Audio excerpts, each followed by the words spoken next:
পাঞ্জাবিটা গেল কই?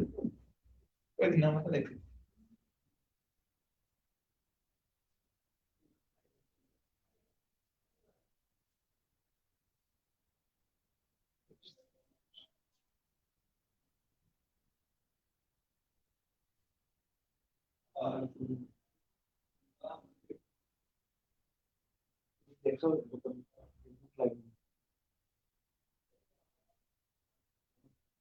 দূরে দেখা যাবে।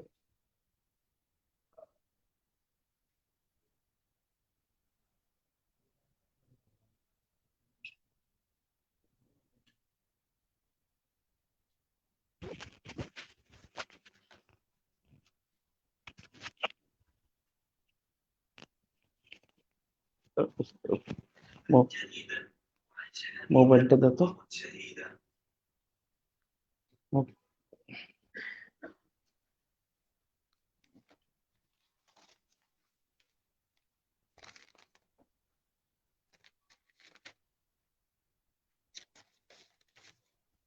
মোবাইল দেখে এটা এটা কিন্তু কমেন্ট দেখা যাবে না, ওরা স্ট্রিমের তো।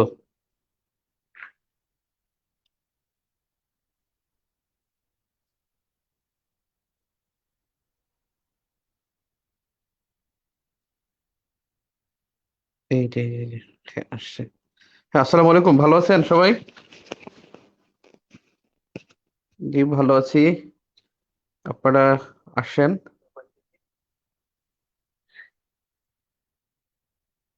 বেশি কালো দেখাচ্ছে, কমেন্ট দেখা যাবে না, স্ট্রিমের তো। ওকে,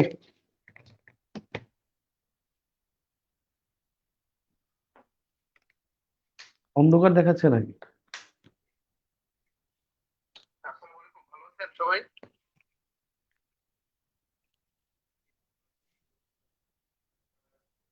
কালো কালো লাগে। লাইট আরো বাড়ায় দে। লাইটটা হ্যাঁ, 1 মিনিট, লাইটটা বাড়ায় দাও, লাইটটা বাড়ায় দাও।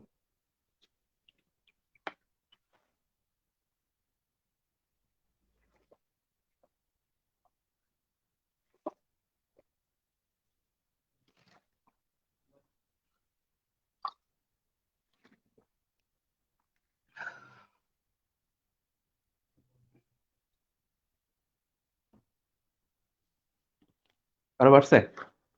কালকে লাইট ছিল কিরকমের? আজকে কি বলো, তাহলে কি ইয়ে নাই? ওকে, হ্যাঁ আশা করি আপনারা এখন বুঝতে পারছেন সবই।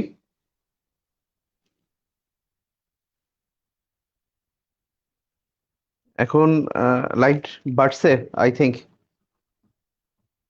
আলো বাড়বে গতকালকে।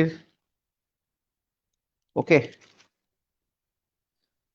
তো ভাই আজকে আপনাদের ক্লাস হলো ন্যাচারাল রিসোর্সেস। ন্যাচারাল রিসোর্সেস, এটা খুব সম্ভবত ষষ্ঠ অধ্যায়। ষষ্ঠ অধ্যায় বাংলাদেশ বিষয়াবলী।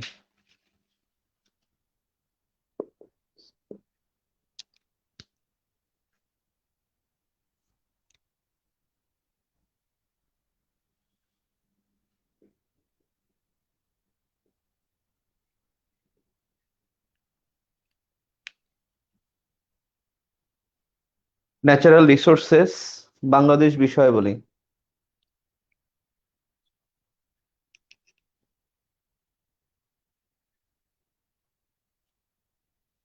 এখন এই অধ্যায়টা বাংলাদেশ বিষয়াবলী থেকে এই অধ্যায়ে প্রশ্ন কম আসছে। এই যাবৎকালে প্রশ্ন খুবই কম। প্রশ্ন আসছে শুধুমাত্র দুইটা বিসিএস এ, 38তম এবং 35তম।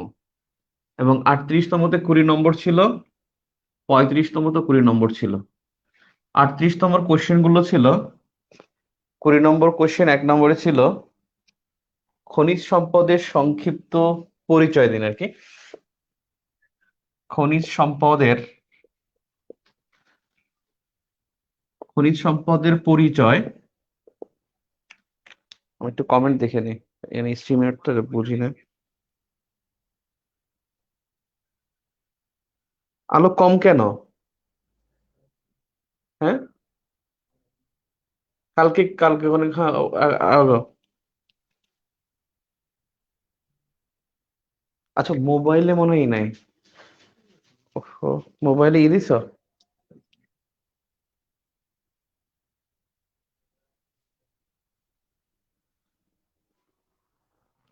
তাহলে খনিজ সম্পদের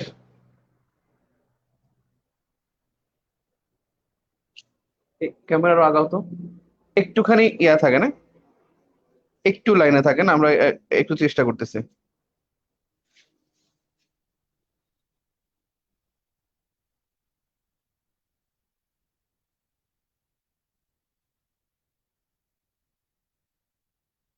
হুম,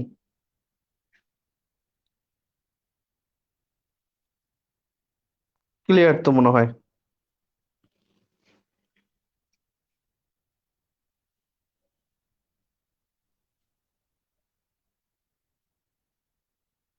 ওকে, দেখেন খনিজ সম্পদের পরিচয় দাও।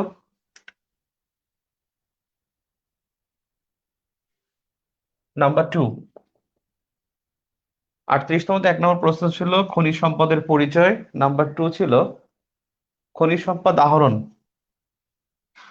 খনিজ সম্পদ আহরণ ও শিল্পে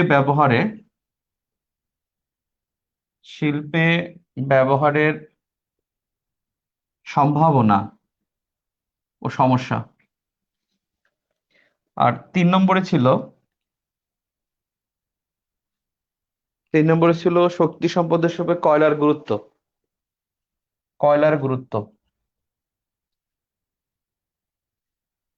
শক্তি সম্পদ হিসেবে কয়লার গুরুত্ব। 35তম 4টা প্রশ্ন আসছিল। 1 নম্বর, বনজ সম্পদের সংক্ষিপ্ত পরিচয়। বনজ সম্পদের সংক্ষিপ্ত পরিচয়। প্রত্যেকটা প্রশ্ন পাস করেছিল, এখানে 5, 10, 5 এরকমের ছিল। সমুদ্র বিজয়, বাংলাদেশের সমুদ্র বিজয়, এই সম্পর্কে টিকা লিখতে বলছে। এরপরে এখান থেকে আসছে খনিজ সম্পদ, বাংলাদেশের খনিজ সম্পদ, এটাও টিকা আসছে। বাংলাদেশের খনিজ সম্পদ, এটাও টিকা আসছে। তারপরে তারপরে আসছে সমুদ্র সম্পদ, সমুদ্র সম্পদ, এটাও টিকা আসছে। তার মানে এখান থেকে কোশ্চেন খুব একটা বেশি আসে না 36, 37, 40, 3টা বিসিএস এ আসে নাই। লাস্ট 5টা বিসিএস এর মধ্যে মাত্র 2টা বিসিএস এ এই ন্যাচারাল রিসোর্সেস থেকে প্রশ্ন হয়েছে। তো এখান থেকে যে প্রশ্নগুলো আসছে তাতে একটা জিনিস বোঝা যায় যে আমাদের কি কি গুরুত্বপূর্ণ আছে। তার মানে প্রত্যেকবারই খনিজ সম্পদ থেকে প্রশ্ন হয়েছে, এবং এখানে শক্তি সম্পদ হিসেবে কয়লার গুরুত্ব আসছে শক্তি সম্পদ হিসেবে। তার মানে আপনার ন্যাচারাল রিসোর্সের মধ্যে এখানে জ্বালানি বিষয়টা জড়িত। কারণ আমাদের খনিজ সম্পদের মধ্যে সবচেয়ে গুরুত্বপূর্ণ হলো জ্বালানি। প্রধান খনিজ সম্পদ হলো গ্যাস, এবং গ্যাসের 71% জ্বালানি হিসেবে ব্যবহৃত হয়। তো এই ক্ষেত্রে এই মানে 71% জ্বালানি চাহিদা পূরণ করে গ্যাস। মানে যত বাংলাদেশের জ্বালানি চাহিদা দরকার তার 71% পূরণ করে গ্যাস।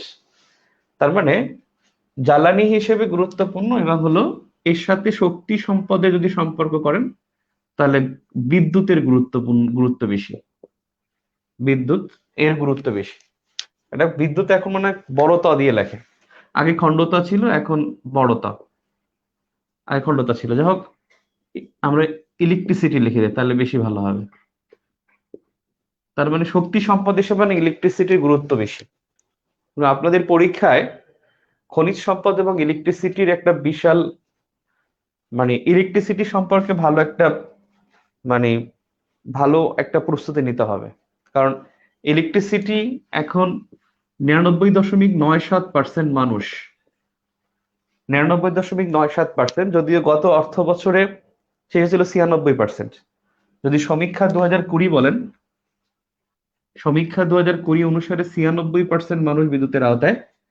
আর গত জানুয়ারি মাসে যে প্রাক্কলন দেওয়া হয়েছে সেখানে 99.97%। এবং আগে 257টি জেলা ছিল 100% বিদ্যুতের আওতায়, এখন এখানে 100% বিদ্যুতের আওতায় 286টি উপজেলা।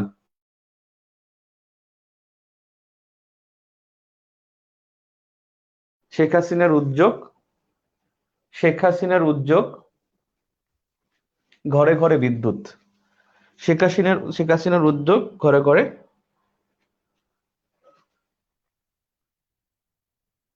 ঘরে ঘরে বিদ্যুৎ।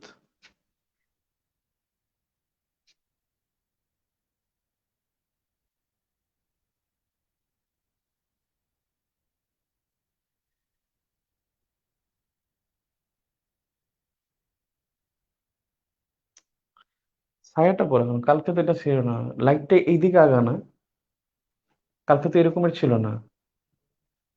হ্যাঁ, ছায়া পড়বে কেন? ছায়া তো গতকালকে পড়ে নাই।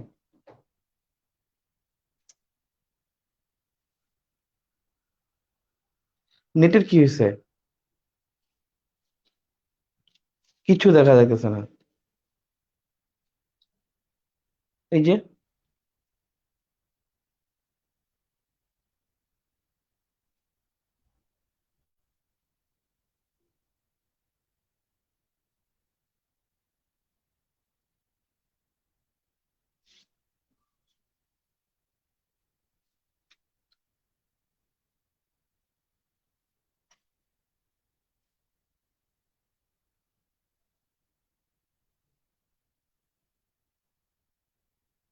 এত লেট কে? মানে আপনাদের বলা হয় নাই?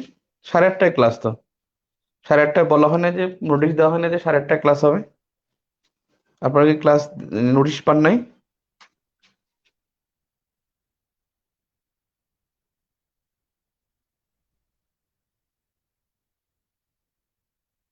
ওটা আর একটু এই জায়গায় যেন ফোকাসটা পড়ে।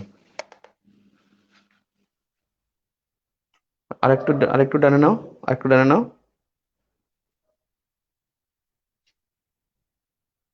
ওকে, ঠিক আছে। ওকে।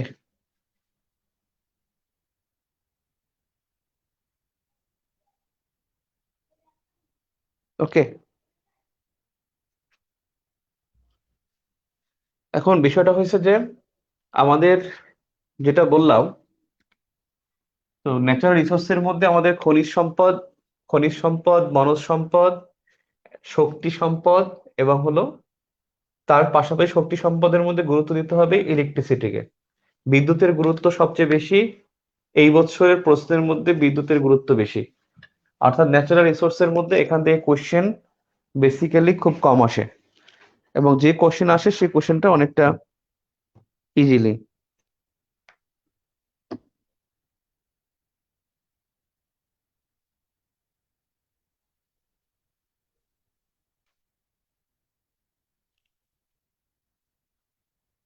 আপনাদের ক্লাস 8:30টায় ছিল, সেটা মানে টেক্সট দেওয়ার কথা। আমার বোন হসপিটালে, আমি আসতে পারি নাই। হসপিটাল থেকে আসছি, আমি আমি ক্লাসই নেবো, আমার নিজের লাইফ নেই। তারপর তো আমি বলছি, কর্তৃপক্ষ বলছে যে 8:30টায় ক্লাস। এখন তারা যদি পোস্ট না দেয় সেজন্য আমি দায়ী না। এরকম ব্যক্তিগতভাবে বলতেছেন, স্যার আপনি লেট করতেছেন, এটা আমি লেট করি নাই, ঠিকই আছে।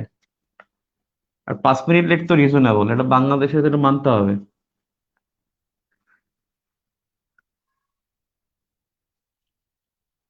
তো দেখেন,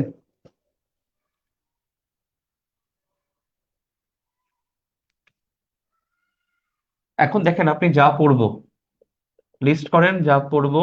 আমাদের এখান থেকে যা পড়া উচিত: নাম্বার 1, খনিজ সম্পদ অবশ্যই পড়তে হবে, এবং খনিজ সম্পদ থেকে সবচেয়ে গুরুত্বপূর্ণ যেটা সেটা হলো প্রাকৃতিক গ্যাস। এটা এখন পর্যন্ত আসে নাই, কয়লা আসছে। প্রাকৃতিক গ্যাসের পরে পড়তে হবে তেল, পেট্রোলিয়াম। তেল, পেট্রোলিয়াম, এরপর হলো কয়লা। তেল, পেট্রোলিয়াম, কয়লা, খনিজ বালি, ইউরেনিয়াম, এবং এবছর গুরুত্বপূর্ণ লোহা, লোহার খনি। বাংলাদেশে লোহার খনি পাওয়া গেছে প্রথমবারের মতো 2017 সালে, খুব সম্ভবত দিনাজপুরে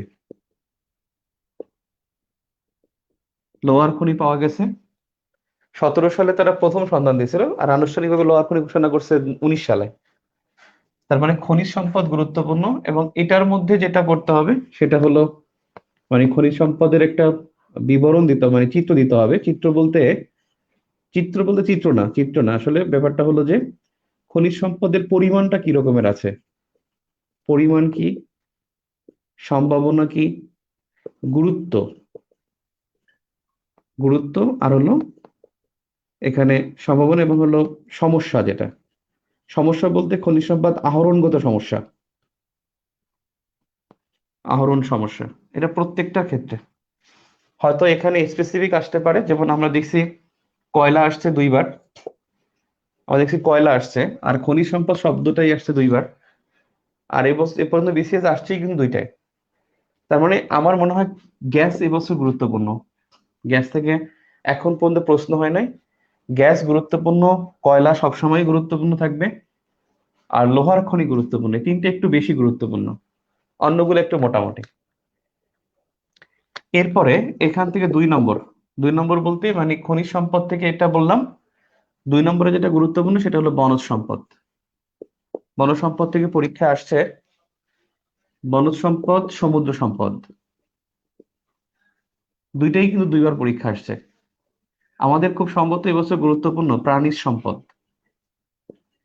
প্রাণীজ সম্পদ, এটা দেখা যেতে পারে। আর কৃষির সাথে মোটামুটি জড়িত মৎস্য সম্পদটাও গুরুত্বপূর্ণ। বনজ, সমুদ্র, প্রাণীজ এবং মৎস্য। মৎস্য সম্পদের গুরুত্ব একটু বেশি, মৎস্য সম্পদের গুরুত্ব একটু বেশি, কারণ মৎস্য সম্পদে আমরা বিশ্বের মধ্যে খুব ভালো একটা অবস্থানে আছি। তাহলে খনিজ সম্পদ, প্রাকৃতিক গ্যাস, তেল, পেট্রোলিয়াম।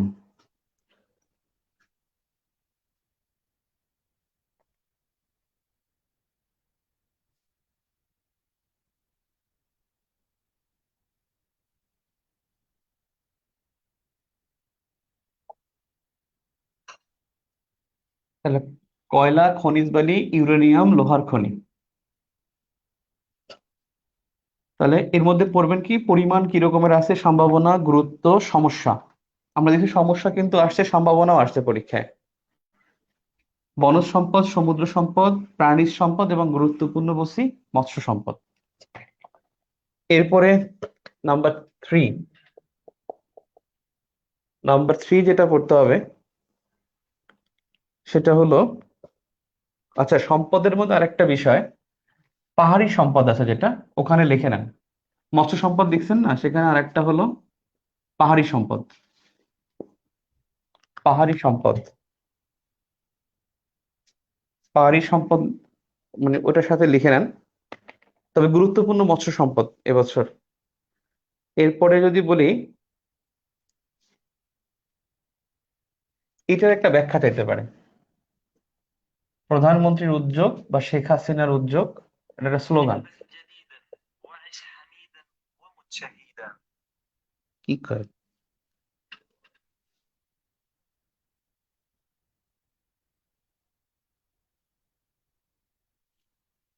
শেখ হাসিনার উদ্যোগ, ঘরে ঘরে বিদ্যুৎ,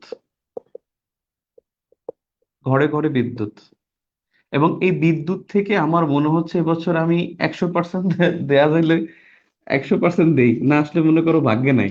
ইনশাল্লাহ, বুঝছেন, পরীক্ষা যদি না আসে তাহলে বুঝবো যে ভাগ্যে নাই। বিদ্যুৎ থেকে পরীক্ষায় আসা উচিত, আমি কোশ্চেন করলে এখান থেকে দিতামই। বিদ্যুৎ থেকে প্রশ্ন আসতে পারে, এটা 100%, অনেকটাই 100% ইনশাল্লাহ। প্লাস 100% মাইনাস, এটা কিভাবে দেয়া যায়? 100% মাইনাস, মানে এটা আসতে পারে, অনেক গুরুত্বপূর্ণ এটা। বিদ্যুৎ গুরুত্বপূর্ণ, এবং এখান থেকে কি ধরনের প্রশ্ন হতে পারে? এটা হতে পারে যে বিদ্যুতের আহ বলতে পারে যে বিদ্যুতের একটা সচিত্র প্রতিবেদন দেন, সচিত্র একটা উপস্থাপনা, যে বিদ্যুৎ কত আছে, যেমন একটু আগে বললাম না যে উপস্থাপনা কি, যেমন ধরেন আপনার 99.97% আছে, 286টি উপজেলা, 286টি উপজেলা, 100% বিদ্যুৎ আছে। তারপরে হলো আহ এখানে 126টির বেশি বিদ্যুৎ কেন্দ্র আছে। তারপরে সরকারি উদ্যোগে 77% বিদ্যুৎ, সরকারি উদ্যোগে এখানে বিদ্যুৎ সরবরাহ করা হচ্ছে। মানে এই বিদ্যুতের একটা উপস্থাপনা, যেখানে কত লাখ কিলোমিটার, 5 লাখ কিলোমিটার বিদ্যুতের লাইন আছে, সেই একটা উপস্থাপনা আসতে পারে। আর এখান থেকে আসতে পারে যে বিদ্যুৎ অর্থনৈতিক উন্নয়নে কি ভূমিকা রেখেছে, অর্থনৈতিক উন্নয়নে ভূমিকা, অর্থনৈতিক উন্নয়নে কি ভূমিকা রেখেছে। আর বিদ্যুৎ থেকে স্পেসিফিক কয়েকটি বিদ্যুৎ কেন্দ্র সম্পর্কে আসতে পারে, স্পেসিফিক কয়েকটা বিদ্যুৎ কেন্দ্র, বিশেষ করে দেখেন রূপপুর, রূপপুর পায়রা, পায়রা প্রকল্প তো সবচেয়ে বড়, যেখানে 3600 মেগাওয়াট বিদ্যুৎ উৎপাদন হবে। রূপপুর হবে 2400, পায়রা হবে 3600, কারণ এখানে চারটা চুল্লি আর কি, মানে চারটা ইউনিট। রূপপুর, পায়রা, তারপরে হলো আপনার রামপাল, বাঁশখালী। বাঁশখালী হয়তো দিবে না, বাঁশখালীকে ঘুরিয়ে দিবে, বাঁশখালীতে তো একটা ইনসিডেন্ট ঘটে গেছে। পায়রা, রামপাল, বাঁশখালী। সবচেয়ে গুরুত্বপূর্ণ একটা হলো মাতারবাড়ি।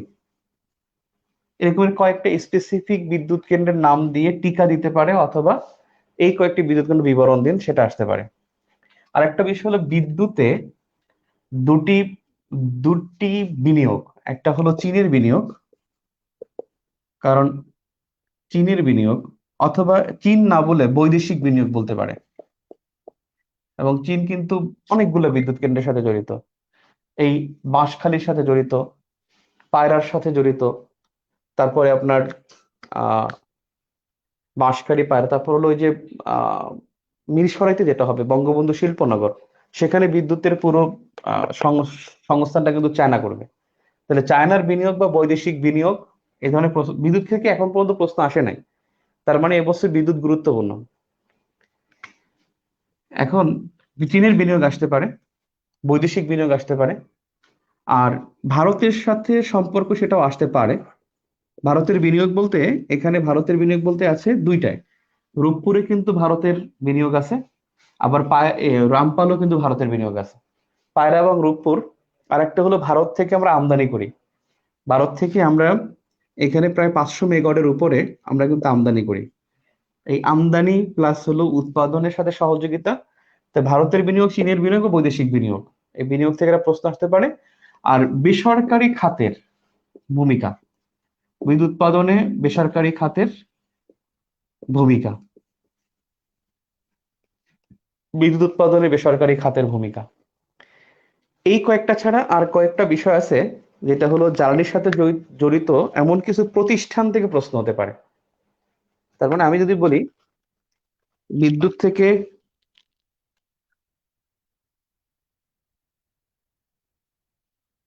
লেখা বোঝা যায় না, তো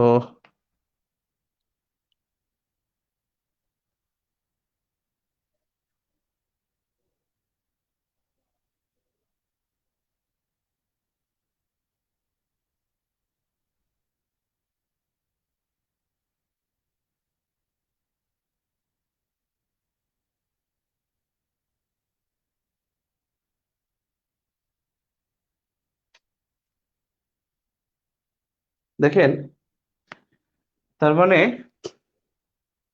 500 মেগাওয়াট বিদ্যুৎ আমদানি করে ভারত থেকে, এটা বললাম। অর্থাৎ বিদ্যুৎ থেকে প্রশ্ন হতে পারে, অনেক গুরুত্বপূর্ণ। এখান থেকে হয়তো আপনার এমন হতে পারে যে রচনাও আসতে পারে, এসে আসতে পারে, অথবা বিদ্যুৎ থেকে এবছর বাংলাদেশ বিষয়াবলীতে কোশ্চেন হতে পারে। সচিত্র উপস্থাপনা, এখানে বিদ্যুতের কি একটা অবস্থা সেটা দেখাতে হবে, কি পরিমাণ চাহিদা, কি পরিমাণ দৈনিক উৎপাদন হয়, উৎপাদনের সাথে জড়িত কারা, বৈদেশিক খাতে কত, সরকারি খাতে কত, এরকম একটা উপস্থাপনা লাগবে। অর্থনৈতিক উন্নয়নে এর ভূমিকা কি, এবং স্পেসিফিক কয়েকটা বিদ্যুৎ কেন্দ্র সম্পর্কে প্রশ্ন তুলতে পারে, মানে প্রশ্ন করতে পারে। একটা হলো রূপপুর, পায়রা, রামপাল এবং বাঁশখালী, আর হলো মাতারবাড়ি, যেটা জাপানের সহযোগিতায়। বৈদেশিক বিনিয়োগে বিদ্যুতের বিদ্যুতের ভূমিকা, বা বিদ্যুৎ ক্ষেত্রে বৈদেশিক বিনিয়োগের ভূমিকা বা বৈদেশিক বিনিয়োগের চিত্র এ সম্পর্কে আসতে পারে। এবং হলো বেসরকারি খাতের ভূমিকা বিদ্যুৎ উৎপাদনে বা বিদ্যুৎ উন্নয়নে, বেসরকারি খাতের ভূমিকা কি।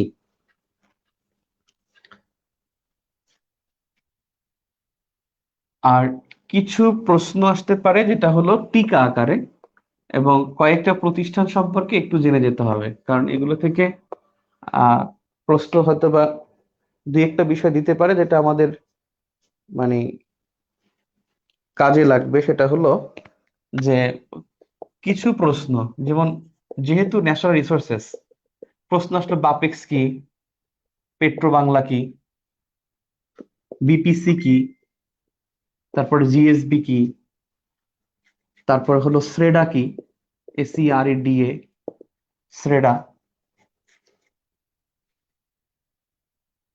জি sorry GSB, GSB geological survey of Bangladesh বা ভূতাত্ত্বিক জরিপ অধিদপ্তর, বিপিসি, স্রেডা, তারপর হলো Bangladesh energy regulatory authority, BERC, BERC, তারপরে আহ বার্ক, তারপরে হলো আপনার আরইবি, ইলেকট্রিসিটি থেকে যদি প্রশ্ন করে, আরইবি, পিডিবি, ডেস্কো, ডেসা, এই সম্পর্কে জাস্ট একটু এলাবোরেশন, আর হলো কবে প্রতিষ্ঠিত হয়, কি কাজটা, মানে একটু জেনে যাওয়া ভালো। আবার এগুলো জানলে কিন্তু আপনি ওখানেও আপনার যে ওই অন্যান্য প্রশ্ন লিখবেন সেখানেও কিন্তু এটা আপনি ইনক্লুড করতে পারবেন। এরপরে কিছু কনসেপ্ট আছে, যেমন সিস্টেম লস। বিদ্যুতের সিস্টেম লস শব্দ বলতে একটা কথা আছে।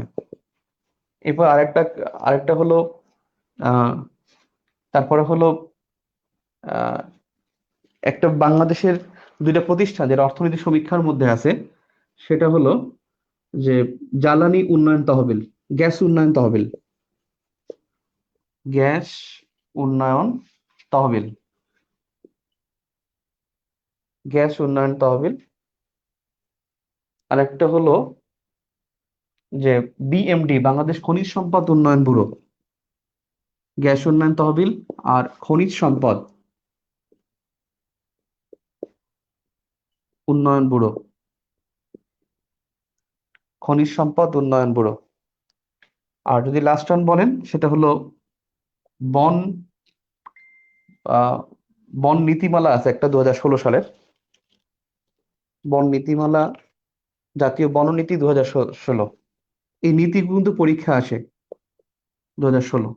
আমি যদি বলি যে এখান থেকে এগুলো আমি দেখে যেতে পারি, তবে এর মধ্য থেকে আমি বললাম যে আহ এখান থেকে যে প্রশ্ন আসবে এমন কোনো কথা নাই, আবার এখান থেকে যে সব পড়তে হবে তাও কথা নাই। তবে আমি এখানে গুরুত্ব দিলাম দুইটা বিষয়কে, সবচেয়ে বেশি গুরুত্ব দিছি, আপনারা যদি খেয়াল করে থাকেন দুইটা বিষয়কে গুরুত্ব দিছি, কয়েকটা বিষয়কে, যেমন একটা দিয়েছি আমি আহ খনিজ সম্পদের মধ্যে প্রাকৃতিক গ্যাসটাকে গুরুত্ব দিছি, কয়লাকে দিয়েছি, আর একটা দিলাম হলো লোহার খনি। আর ওটা বাদ দিলে এরপরে গুরুত্ব দিয়েছি মৎস্য সম্পদ আর হলো প্রাণীজ সম্পদ মোটামুটি, তবে মৎস্য সম্পদে গুরুত্ব বেশি দিয়েছি। আর গুরুত্ব দিয়েছি বিদ্যুতের সম্পর্কে কি কি সেটা গুরুত্ব দিয়েছি। আর এগুলো গুরুত্ব মোটামুটি, তবে আপনি যদি মানে অর্থনীতি সমীক্ষার মধ্যে দেখেন এই দুইটা আপনি পেয়ে যাবেন, গ্যাস উন্নয়ন তহবিল আর খনিজ সম্পদ উন্নয়ন ব্যুরো। অর্থনীতি সমীক্ষা 2020 মধ্যে বিদ্যুৎ ও জ্বালানি বা জ্বালানি একটা চ্যাপ্টার আছে, চ্যাপ্টারের নাম হলো দশম অধ্যায় হলো বিদ্যুৎ ও জ্বালানি। হ্যাঁ, বিদ্যুৎ ও জ্বালানি, এই অধ্যায়ে গেলে আপনি এটা সম্পর্কে পেয়ে যাবেন। সিস্টেম লস হয়তো সংজ্ঞাটা আপনি ভূগোল বইতে পাবেন, ভূগোল সেকেন্ড পেপার বইতে। আপনারা যদি ক্লাস করেন, আমি কিন্তু আপনাদেরকে বলেছিলাম গাইডলাইন ক্লাসে খুব সম্ভবত, যে ভূগোল দ্বিতীয় পত্র বইটা আপনার টেবিলে থাকা লাগবে।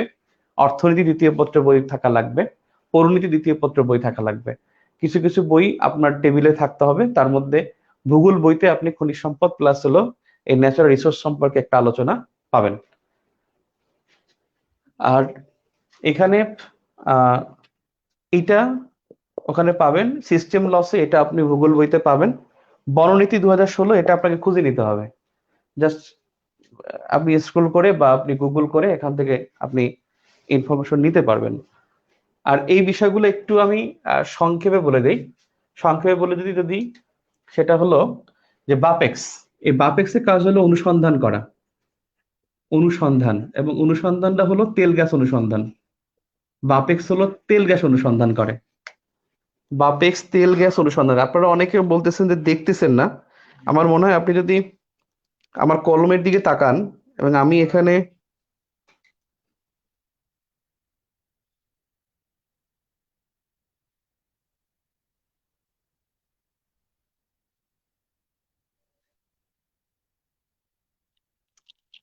ক্যামেরা, আমি তো কিন্তু দেখেন, আমি কিন্তু আমার কাছে একটা মোবাইল আছে, আমি কিন্তু এখানে দেখি, আমি আমি স্পষ্ট পড়তে পারতেছি এবং আমি বলতেছি, বলার সাথে সাথে আমি লিখতেছি।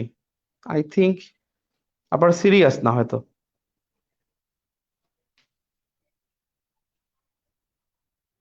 Suraiya Prema, kindly reading source বলে দিবেন, আমি বলে দিচ্ছি, বলে দিয়েছি অলরেডি, রিডিং সোর্স আমি বলেও দিয়েছি। ওকে, এখন আপনারা হয়তোবা আমি এখন আসেন বাপেক্স। বাপেক্স হলো, এটা আপনারা প্রিলিমিনারিতে পড়েছেন, যে এটা অনুসন্ধান, তেল গ্যাস অনুসন্ধান করে এবং উত্তোলন করে।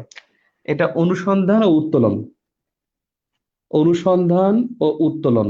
আমি কি লিখছি তা না না দেখে আপনি বোঝার চেষ্টা করেন যে বাপেক্স হলো তেল গ্যাস অনুসন্ধান ও উত্তোলন করে থাকে এই প্রতিষ্ঠানটা। আর পেট্রো বাংলা এ হলো আসলে বাপেক্সেরও বড় এই খনিজ সম্পদ প্রতিষ্ঠান, বাংলাদেশের খনিজ সম্পদ প্রতিষ্ঠান। এই প্রতিষ্ঠানটা হলো পেট্রো বাংলা, অর্থাৎ বাপেক্সের চাইতে পেট্রো বাংলা বড়, অর্থাৎ পেট্রো বাংলার অন্তর্ভুক্ত হলো বাপেক্স। পেট্রো বাংলা একটা খনিজ সম্পদ প্রতিষ্ঠান, জাতীয় খনিজ সম্পদ প্রতিষ্ঠানটা হলো পেট্রো বাংলা। আর তেল গ্যাস নিয়ে কাজ করে সে হলো বাপেক্স।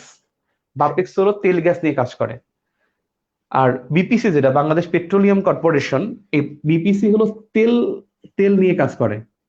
এই তেল নিয়ে কাজ কি, বিপিসির কাজ হলো যে তেল আমদানি, তেল যদি রপ্তানি করে, রপ্তানি তো আমরা জীবনও করি না, তেল ক্ষেত্র, তেল ক্ষেত্র নিয়ে কাজ করা, তেল আমদানি নিয়ে কাজ করা, তেল দাম নিয়ে কাজ করা, অর্থাৎ তেলের বিষয়টা হলো পুরো বিপিসির উপরে, পেট্রোলিয়াম কর্পোরেশন। জিএসবি যেটা, এটা হলো ভূতাত্ত্বিক জরিপ অধিদপ্তর বা ভূতাত্ত্বিক জরিপ জরিপ, জিএসবি জিওলজিক্যাল সার্ভে বোর্ড, অর্থাৎ ভূতাত্ত্বিক জরিপ বোর্ড। এই ভূতাত্ত্বিক জিএসবি যেটা ভূতাত্ত্বিক জরিপ, এটা প্রতিষ্ঠান, এদের কাজ হলো দুটি বাদ দিয়ে সব অনুসন্ধান করা। খনিজ সম্পদ নিয়ে অনুসন্ধান করবে, তেল গ্যাস নিয়ে অনুসন্ধান করে বাপেক্স, এবং এই তেল গ্যাস ছাড়া যত কিছু অনুসন্ধান আছে সবগুলো জিএসবি করে থাকে। অর্থাৎ তেল ও গ্যাস ছাড়া, তেল ও গ্যাস ছাড়া অন্য সকল খনিজ অনুসন্ধান। এখন যদি বলা হয় কয়লা ক্ষেত্রে সন্ধান কে দিছে, জিএসবি। যদি বলা হয়, যদি বলা হয়, আমি বলছি যে দ্বিতীয় পত্র, ভূগোল দ্বিতীয় পত্র, পরিণীতি দ্বিতীয় পত্র, অর্থনীতি দ্বিতীয় পত্র, সমাজ বিজ্ঞান দ্বিতীয় পত্র, এই চারটা বই টেবিলে রাখবেন। এবং দ্বিতীয় পত্র বলতে আমি বুঝাচ্ছি দ্বাদশ, দ্বাদশ মানে হলো ইন্টারমিডিয়েট সেকেন্ড পেপার। দ্বিতীয় পত্র তো সবসময় দ্বাদশেই থাকে, এটা বুঝেন না। আবার প্রথম পত্র আবার বলে একটা, আপনি বলছেন ইন্টারমিডিয়েট, তাহলে এটা কি আমরা প্রথম পত্র পড়বো না দ্বিতীয় পত্র পড়বো? আরে ভাই, দ্বিতীয় পত্র মানেই দ্বাদশ শ্রেণী, অর্থাৎ হলো, বুঝছেন ব্যাপারটা? দেখেন, সেটা হলো যে এগুলো টেবিলে রাখবেন। আর অর্থনৈতিক সমীক্ষাটা রাখবেন, বাংলাদেশ বিষয় পড়তে গেলে অর্থনৈতিক সমীক্ষা, সংবিধান, অর্থনৈতিক সমীক্ষা, সংবিধান, অর্থনৈতিক সমীক্ষা, সংবিধান, তারপরে হলো এই, তারপরে হলো ওই চারটা বই, অর্থনীতি, পরিণীতি, ভূগোল, আর হলো সমাজ বিজ্ঞান দ্বিতীয় পত্র। এই হলো পাঁচটা সোর্স, পাঁচটা সোর্স আপনার কি থাকবে, টেবিলে থাকবে। এরপরে এক্সেস যেটা লাগবে, সেটা হলো আপনার পত্রিকা লাগবে। পত্রিকার মধ্যে সবচেয়ে গুরুত্ব দিবেন অর্থ বাণিজ্য পাতা, প্রথম আলো পত্রিকার অর্থ বাণিজ্য পাতা।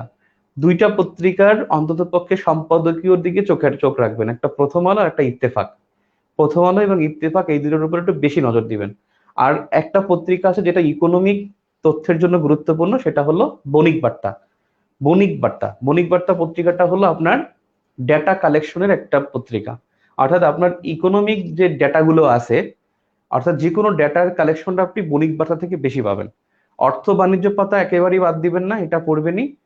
এরপরে হলো আপনি সম্পাদকীয়র ক্ষেত্রে ইত্তেফাক এবং প্রথম আলো, আর বণিক বার্তা হলো সোর্সের জন্য। যদি কারো সম্ভব হয় তিনটা পত্রিকা রাখা ভালো, আর না রাখতে পারলে প্রথম আলো এবং ইত্তেফাক পড়বেন, এই দুইটা পড়বেন। আর যদি তাও না পারেন তাহলে মোহিত সম্পাদকীয় জানেন কি, বাজারে সম্পাদকীয়, আমি দুঃখিত, কনফিডেন্স সম্পাদকীয় আছে। আর সম্পাদকীয় যে বই আছে ওটাও রাখতে পারেন, ওটাও ভালো। ক্লিয়ার? আর মুক্তিযুদ্ধের জন্য যদি ভালো কিছু পারেন, আপনি যদি বলেন যে মুক্তিযুদ্ধ সম্পর্কে একটু লিখে যাব, সেটা হলো মুক্তিযুদ্ধের জন্য আপনি যদি পারেন বাংলা একাডেমির যে 14টা খণ্ড আছে সেখান থেকে মুক্তিযুদ্ধ অংশ যেই খণ্ডে আছে ওই খণ্ডটা কিনে ফেলেন, অথবা ওই খণ্ডটার বাংলা পিডিএফটা ডাউনলোড করে প্রিন্ট দিয়ে টেবিলে রাখেন। মুক্তিযুদ্ধ অংশটা জাস্ট প্রিন্ট দিয়ে ওখানে রেখে দেন। বাংলা পিডিয়া যেটা হলো আপনার 14টা খণ্ডের, যেটা হলো 2014 2014-এ 14 খণ্ড, আগে ছিল 10 খণ্ড 2003 এডিশনের, আর 14 সালে হলো 14 খণ্ড। এই 14টা খণ্ডের মধ্যে যেখানে মুক্তিযুদ্ধ অংশটা আছে, বইগুলো আহ বইগুলো হলো কার রাইটার না, রাইটার হলো যেমন সেরিনা না কে আছে যেন সমাজবিজ্ঞান দ্বিতীয় পত্রের, মোয়াজ্জেম আছে ভূগোলে, আর মোজাম্মেল হলো মদিয়েই বেশি, মোজাম্মেল হলো অর্থনীতি, আর মুস্তাফিজুর রহমান হলো অর্থনীতি, সরি মুস্তাফিজুর রহমান অর্থনীতি, মোজাম্মেল হলো পৌরনীতি, আর মোয়াজ্জেম ইনি হলেন মোজাম্মেল, মুস্তাফিজুর, এই তিনজন হলো অর্থনীতি পৌরনীতি ভূগোল। ক্লিয়ার? মুস্তাফিজুর অর্থনীতি, মোয়াজ্জেম ভূগোল, মোজাম্মেল হক হলো পরিণীতি, এই তিনটা। আর সমাজবিজ্ঞান হলো একজন মহিলা আছেন তিনি। এখন বিষয়টা হলো যে আমি যেটা বললাম যে মুক্তিযুদ্ধ রাখতে পারেন বাংলাদেশের জন্য, এটা কম্প্যাক্ট আপনার একটা ইনফরমেশন। ডেটার একটা খাতা বানাবেন, ডেটার খাতার মধ্যে আপনি পত্রিকা থেকে যেটা আছে ওটা কেটে কেটে গাম দিয়ে লাগাবেন যেটা ইম্পর্টেন্ট মনে হবে। আর আমি এখন এটা লিখতে বলবো না, কারণ এটা আপনার হলো ইনফরমেশনটা বেসিক্যালি আসবে জুলাই মাসের 1 থেকে 31 জুলাই। আপনি দেখবেন যে এই যে বাজেটটা যখন দিবে, বাজেটের পরপর কিন্তু এগুলা নিয়ে প্রথম আলো পত্রিকা আসবে। যখনই বাজেটটা পাশ হয়ে যাবে তখনই কিন্তু, এবং পাশ হওয়ার পরে ডেটাগুলো সব জমা হয়ে যাবে, তখনই কিন্তু এক এক জুলাই থেকেই দেখবেন প্রথম আলো পত্রিকার অর্থ বাণিজ্য পাতায় একদিন পাট নিয়ে লিখবে, একদিন পেঁয়াজ নিয়ে লিখবে, একদিন দেখবেন তুলা নিয়ে লিখবে, একদিন বস্ত্র নিয়ে লিখবে, একদিন দেখবেন চামড়া নিয়ে লিখবে, একদিন ওষুধ নিয়ে লিখবে। জাস্ট ওখান থেকে ধারাবাহিকভাবে আসবে, এবং ওখান থেকে আপনি কি করবেন, জাস্ট কেটে কেটে আপনি খাতায় লাগাই রাখবেন, এবং ওই ইনফরমেশন গুলোই আপনি মুখস্থ করবেন। এগুলো আপনি যে কোনো পরীক্ষার, মানে যে কোনো প্রশ্নে বাংলাদেশ বিষয়াবলী বা ইন্টারন্যাশনাল অ্যাফেয়ার্সে ওখানে উত্তর করতে হবে। আমি আপনাদেরকে প্রথম ক্লাসে বা কোনো একটা ক্লাসে হয়তো বলেছি যে বাংলাদেশ বিষয়গুলির গুরুত্ব অনেক বেশি। বাংলাদেশ বিষয়গুলি 200 নম্বর যে খুব ভালো করে পড়বে সে কিন্তু ইন্টারন্যাশনাল অ্যাফেয়ার্সে কমপক্ষে 30 মার্কস লিখতে পারবে। ইন্টারন্যাশনাল অ্যাফেয়ার্সে যে তিনটা হলো এমপিরিক্যাল ইস্যুস লিখতে হয় এবং একটা প্রবলেম সলভিং লিখতে হয়, এর মধ্যে মিনিমাম 2টা কোশ্চেন থাকে প্রবলেম সলভিং সহ, 2টা কোশ্চেন থাকে 30 নম্বর, যেটা বাংলাদেশ বিষয়গুলির সাথে রিলেটেড, ইন্টার রিলেটেড, হয়তো জিও পলিটিক্স থেকে আসে, নয়তো বাংলাদেশের আপনার এই যে রিসোর্স থেকে আসে, নয়তো বাংলাদেশ ফরেন পলিসি থেকে আসে। অর্থাৎ এখান থেকে 30 নম্বর লিখতে হয়। বাংলাদেশ বিষয়গুলি 200 থেকে ওখানে 30 নম্বর লিখতে হয়। বাংলাদেশ বিষয়গুলি খুব ভালো করে পড়লে সে কিন্তু ইনফরমেশন থাকলে সে কিন্তু ইংলিশ এসে ভালো লিখতে পারবে, সে কিন্তু বাংলা রচনা ভালো লিখতে পারবে। তার মানে বাংলাদেশ বিষয়গুলির গুরুত্ব অনেক অনেক বেশি। মিনিমাম 200 নম্বর আপনি দেখেন, আমি তো দেখি কমপক্ষে এখান থেকে মার্কস হলো 420, 300, 320, মিনিমাম 330, ইন্টারন্যাশনাল অ্যাফেয়ার্সে 30, আর রচনা এবং হলো মিলে, হ্যাঁ 320 নম্বরের এখানে বাংলাদেশ বিষয়গুলি আপনার সেই ফিডব্যাকটা দিবে। তো আমি যেটা বললাম ক্লিয়ার, এগুলো টেবিলে রাখেন ভালো হবে। আচ্ছা আমি আসি।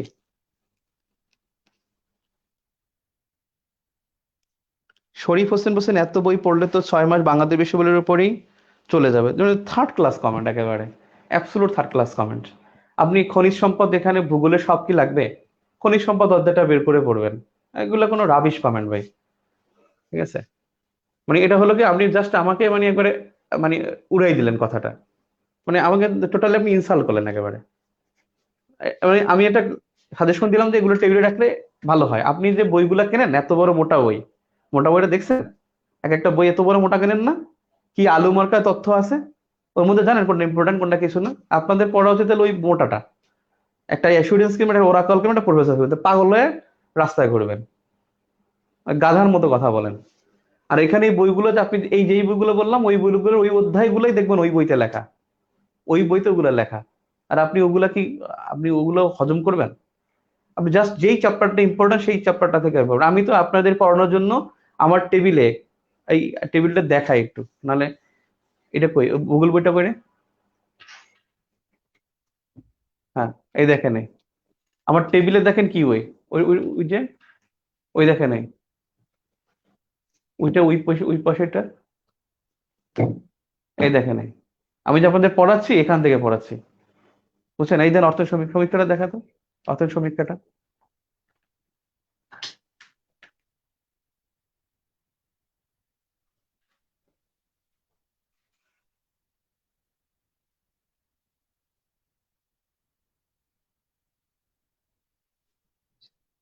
ঠিক আছে।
প্রাকৃতিক গ্যাস, খনিজ সম্পদ, Bangladesh is silent energy resource country.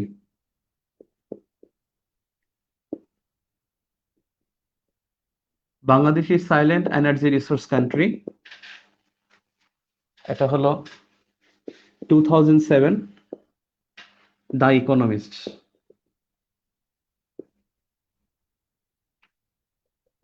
Economist এই কথাটা বলছে 2007।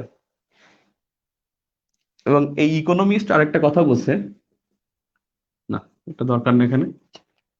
তো আমাদের এখানে গুরুত্বপূর্ণ হলো প্রাকৃতিক গ্যাস।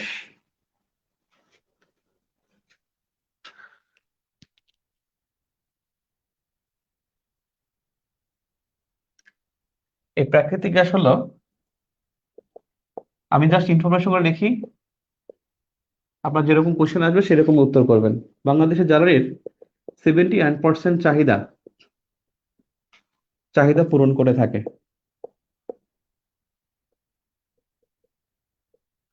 এবং এটা হলো বাংলাদেশের প্রধান খনিজ সম্পদ। বাংলাদেশের প্রধান খনিজ সম্পদ হলো প্রাকৃতিক গ্যাস। বাংলাদেশের প্রধান খনিজ সম্পদ প্রাকৃতিক গ্যাস। এখানে 27টি গ্যাস ক্ষেত্র আছে, 27টি গ্যাস ক্ষেত্র আছে। আর এখানে বাংলাদেশের মজুদ আছে, প্রাকৃতিক গ্যাসের মজুদ 39.8 ট্রিলিয়ন, 8 ট্রিলিয়ন কিউবিক ফুট। এটা কি সংক্ষেপে বলে টিসিএফ। 8 ট্রিলিয়ন কিউবিক ফুট এটা হলো মজুদ। এর মধ্যে উত্তোলনযোগ্য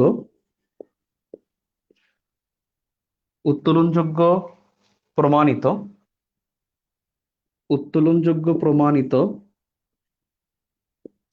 এটা হলো 28 ট্রিলিয়ন কিউবিক ফুট। উত্তোলনযোগ্য এটা হলো 28 ট্রিলিয়ন কিউবিক ফুট। 1960 থেকে 2019 পর্যন্ত উত্তোলন এটা হলো 17.37 ট্রিলিয়ন কিউবিক ফুট। তার মানে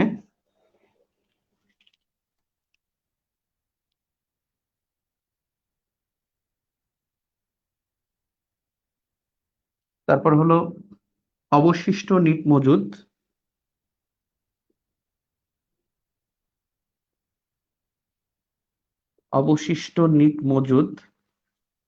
এটা হলো 10.63 trillion cubic foot.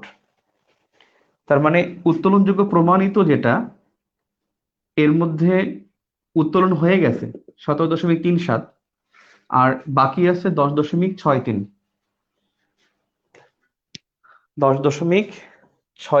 Trillion cubic foot এটা আছে। আর সম্ভাবনা যেটা হলো যে মজুদ আছে 39.98 ট্রিলিয়ন কিউবিক ফুট। এটা হলো আপনার প্রাকৃতিক গ্যাসের চিত্র।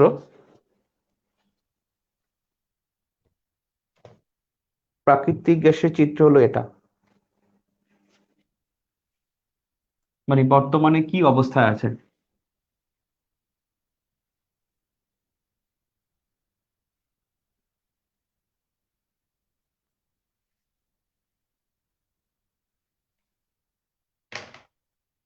প্রাকৃতিক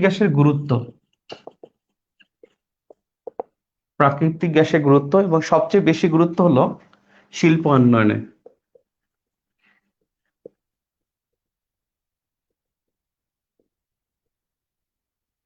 শিল্প উন্নয়নে তো শিল্প উন্নয়নে এখানে যে বিষয়টা হলো যে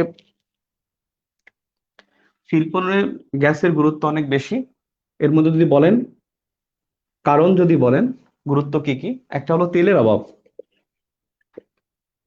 বাংলাদেশে তেলের অভাব, আর তেলের বিকল্প হিসেবে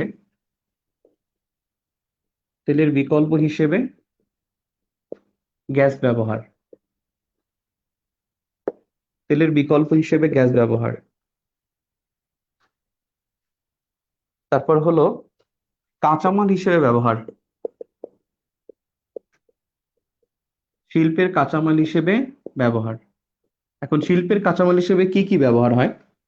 শিল্পের কাঁচামাল হিসেবে ব্যবহৃত হয় নাম্বার 1, যেটা হলো শিল্পের কাঁচামাল হিসেবে ব্যবহার 1 নম্বর ফেঞ্চুগঞ্জ সার কারখানায়। ফেঞ্চুগঞ্জ সার কারখানা ও ছাতক সিমেন্ট কারখানায় হরিপুর গ্যাস ক্ষেত্রের গ্যাস। নাম্বার 2, ঘোড়াশাল সার কারখানায়, নরসিংদীতে যেটা ঘোড়াশাল সার কারখানায় তিতাস গ্যাস ক্ষেত্রের গ্যাস এটা ব্যবহার করা হয়। তাহলে ফেঞ্চুগঞ্জ সার কারখানা ও ছাতক সিমেন্ট কারখানা, ঘোড়াশাল সার কারখানায় ব্যবহার, মানে সার কারখানায় হলো তিতাস গ্যাস ক্ষেত্রের গ্যাস।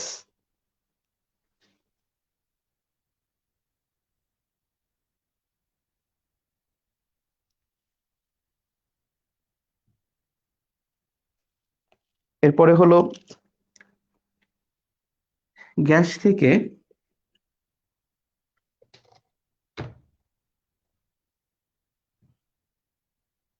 থেকে কৃত্রিম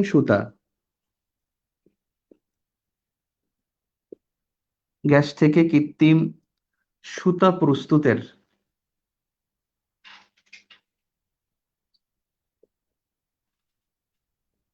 প্রস্তুতের ব্যবস্থা সুতা প্রস্তুতের ব্যবস্থা গ্রহণ।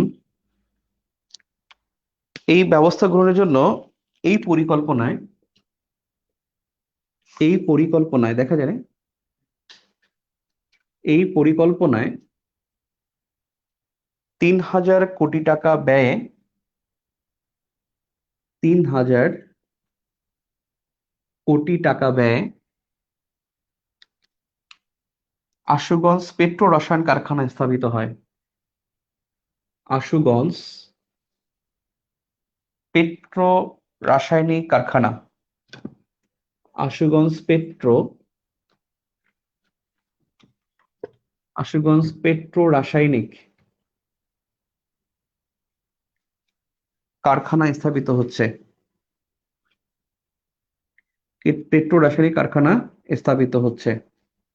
আপনার প্রশ্ন কিন্তু আসবে যে শিল্পে গ্যাস, প্রাকৃতিক গ্যাসের ব্যবহার দেখুন। তখন আপনি খালি মুখস্থ লিখবেন যদি না পড়া থাকে, যে শিল্পে কাঁচামাল হিসেবে ব্যবহৃত হয়।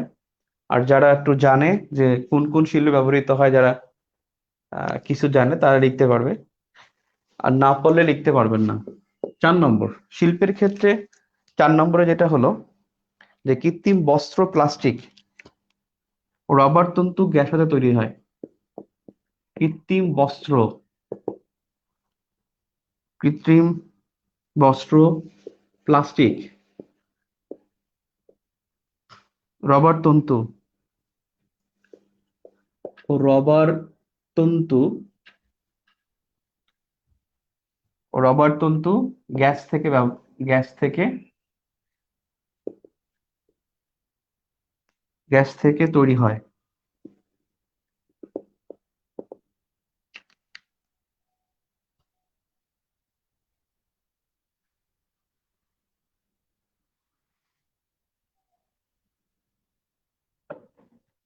শিল্পর ক্ষেত্রে কাঁচামাল হিসেবে দেখা যায় 5 নম্বরে প্লাস্টিক ঢেউটিনের পরিবর্তে প্লাস্টিক ঢেউটিনের পরিবর্তে গ্যাসের তৈরি পিভিসি ব্যবহৃত হচ্ছে। গ্যাস হতে প্রাপ্ত পিভিসি ব্যবহৃত হচ্ছে।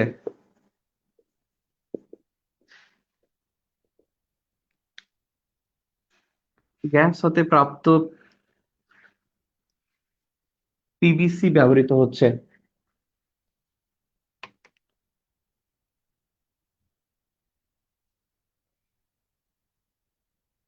নাম্বার 6, অর্থাৎ আমরা কিন্তু পড়তেছি যে শিল্পের কাঁচামাল সেটা, আর এখানে গুরুত্বের ক্ষেত্রে 1 নম্বর পয়েন্টই আমরা আছি। নাম্বার 6 যেটা হলো চা কারখানাগুলোতে চা কারখানায় গ্যাস ব্যবহৃত হয়।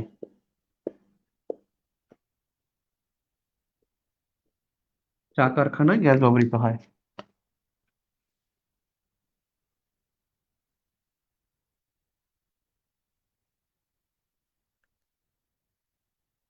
তাহলে কৃত্রিম বস্ত্র, প্লাস্টিক ও রবার তন্তু গ্যাস থেকে তৈরি হয়। প্লাস্টিক ঢেউটিনের পরিবর্তে গ্যাস হতে প্রাপ্ত পিভিসি ব্যবহৃত হচ্ছে। চা কারখানায় গ্যাস ব্যবহৃত হচ্ছে। ওকে, এরপর নাম্বার 2, তাপ বিদ্যুৎ কেন্দ্র।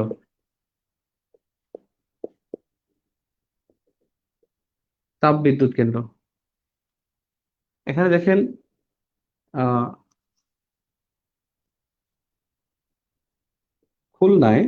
খুলনার গোয়ালপাড়া বিদ্যুৎ কেন্দ্র ছাড়া প্রায় সব বিদ্যুৎ কেন্দ্রে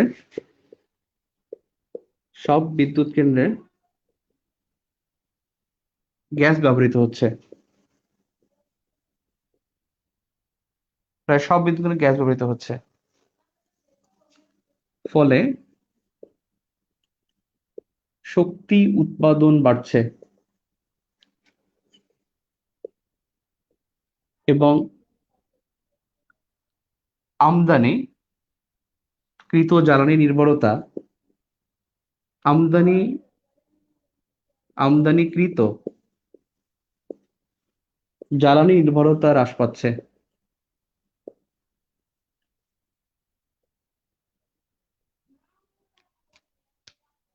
আমদানিকৃত জ্বালানি নির্ভরতা হ্রাস পাচ্ছে।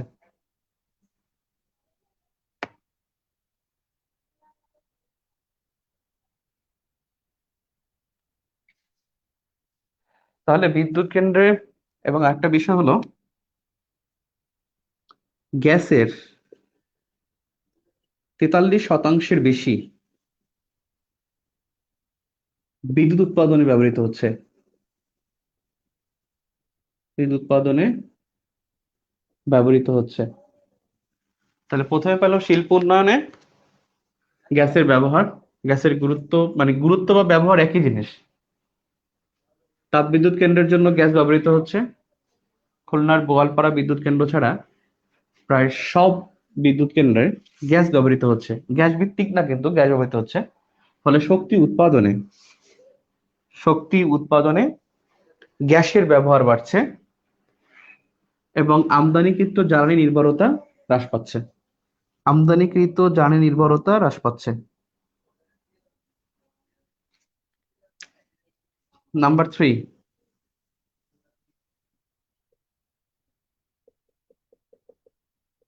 গৃহস্থালী ও বাণিজ্যিক কাজে ব্যবহার। গৃহস্থালী ও বাণিজ্যিক কাজে গ্যাসের ব্যবহার।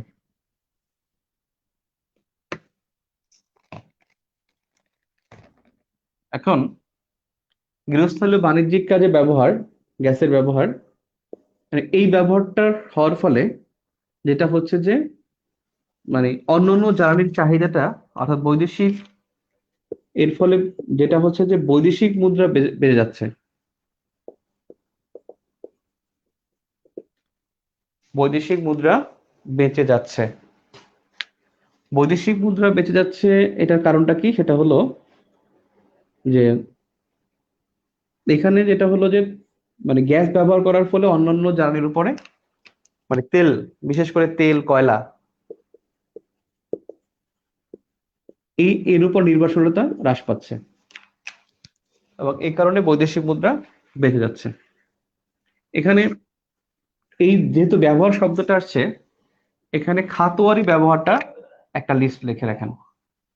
মানে এখানে একটা চার্ট দিবেন, খাতোয়ারি ব্যবহার, গ্যাসের খাতোয়ারি ব্যবহার, এবং সেটা হলো 2018-19 অর্থ বছর।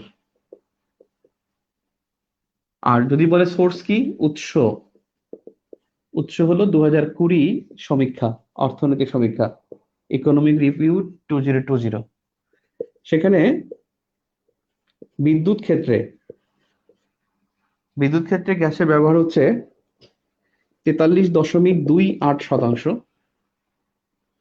দ্বিতীয় যদি বলে সেটা হলো, দ্বিতীয় যেটা বললেন সেটা হলো শিল্পে ব্যবহৃত হচ্ছে 15.79%। এরপরে যদি বলে সেটা হলো গৃহস্থালী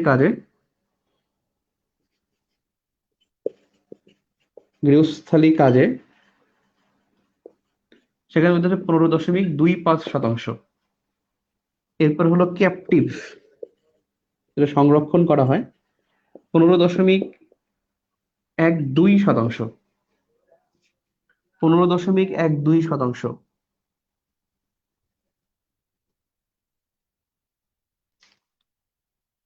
আপনার উৎস 2020 সমীক্ষা, 21 সমীক্ষা আসে নাই।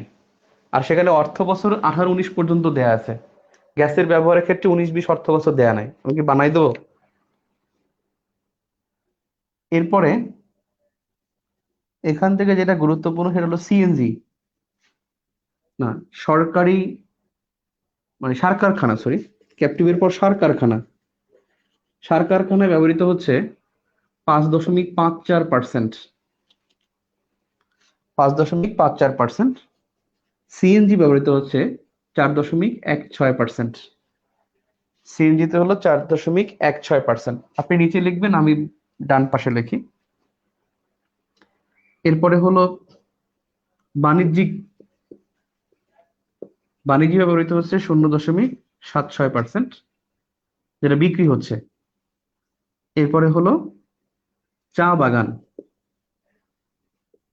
0.10%। এই মোট হলো 100%। অর্থাৎ বিদ্যুৎ ক্ষেত্রে হলো 43.28, বিদ্যুৎ ক্ষেত্রে সবচেয়ে বেশি, আর শিল্পে 15.79, গৃহস্থালী কাজে 15.25, ক্যাপটিভ 15.12, সার কারখানা 5.54, সিএনজি 4.16, বাণিজ্যিক 0.76, তারপরে হলো চা বাগান 0.10।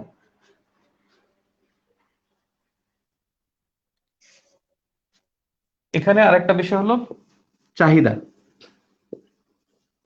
গ্যাসের বাৎসরিক চাহিদা কি রকমের, চাহিদার একটা লিস্ট দিবেন। চাহিদা যদি বলা হয় 2023-24 অর্থ বছরে, 23-24 চাহিদার নির্ধারণ করা হয়েছে 4,903 MMCFD। MMCFD হলো MM ফর মিলিয়ন, আর C for cubic, F for feet, FWT feet, আর D ফর পার ডে, অর্থাৎ million cubic feet per day, MMCFD। তাহলে 2022-23 অর্থ বছরে এটা হলো 4787 MMCFD, 2021-22 অর্থ বছরে 4610 MMCFD, 2020-21 অর্থ বছরে 4520 MMCFD, 2019-20 অর্থ বছরে 4478 MMCFD। তাহলে আমরা খাতোয়ারি চাহিদা দেখলাম, খাতোয়ারি ব্যবহার, আর দেখলাম বাৎসরিক চাহিদা। এবং এখানে একটা বিষয়, এই চাহিদার মধ্যে যেমন দেখেন এখানে 4931 মধ্যে 2270 হলো বিদ্যুৎ, 2270 MMCFD হলো বিদ্যুৎ, তার মানে প্রায় অলমোস্ট 45%, 43% হলো বিদ্যুতের ক্ষেত্রে চাহিদা। চা বাগানে 0.10, বাণিজ্য 0.76, 0.76।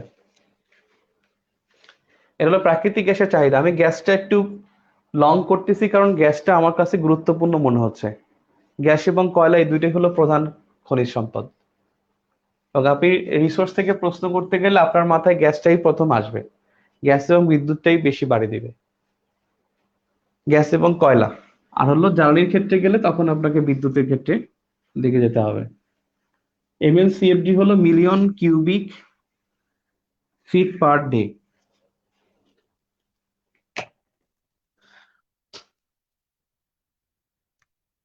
এরপরে দেখেন নাম্বার 4, আমরা কিন্তু গুরুত্বের দিকে আবার চলে আসছি। নাম্বার 4 হলো কৃষি ক্ষেত্রে গ্যাসের ব্যবহার হয়। কৃষি ক্ষেত্রে যেমন সার ও কীটনাশক, এই সার ও কীটনাশক প্রস্তুতে গ্যাসের ব্যবহার হয়। নাম্বার 5, বৈদেশিক মুদ্রার ব্যয় হ্রাস।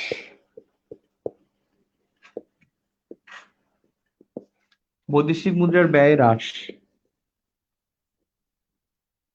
বৈদেশিক মুদ্রার ব্যয় হ্রাস হয় কারণ ওই যে তেল, কেরোসিন, তারপরে হলো কয়লার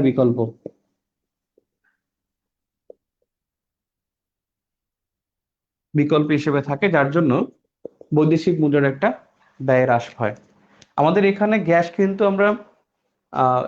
কিন্তু আমাদের রপ্তানিকৃত না, এলএনজিটা আমাদের রপ্তানি করতে হয়, আমদানি করতে হয়। এলএনজি আমদানি করতে হয়। গ্যাস আমাদের 27টা গ্যাস ক্ষেত্রের মধ্যে 20টি গ্যাস ক্ষেত্র থেকে গ্যাস উৎপাদন হচ্ছে।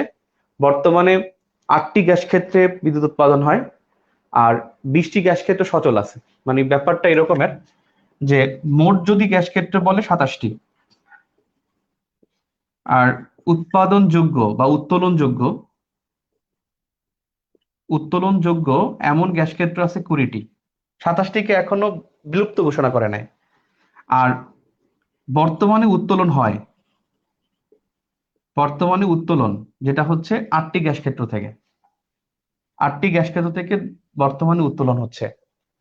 আর এখানে আমাদের গ্যাস কিন্তু আমদানি করতে হচ্ছে না, শুধু এলএনজি আমদানি করতে হচ্ছে।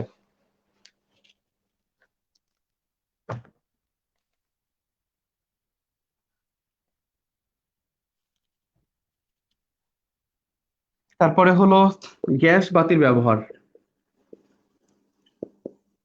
বর্তমানে গ্যাস বাতির ব্যবহার বাড়ছে, এটার বিবরণ নাই।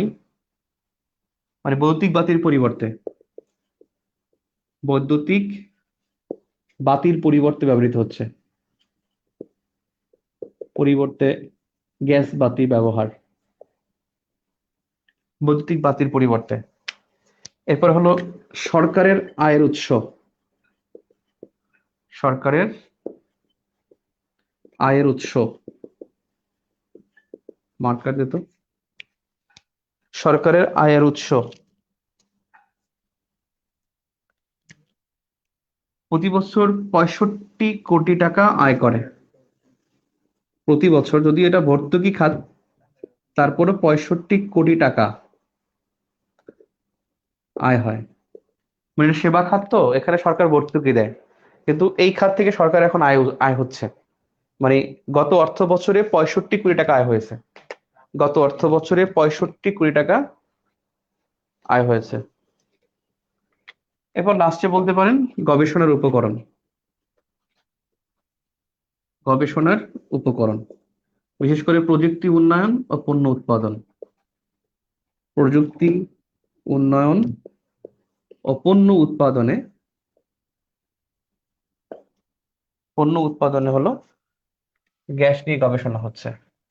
তার মানে প্রাকৃতিক গ্যাসের গুরুত্বের মধ্যে আমরা দেখলাম এর ব্যবহার, শিল্পক্ষেত্রে ব্যবহার, তারপরে হলো চাহিদা, খাতোয়ারি ব্যবহার, এই আর কি।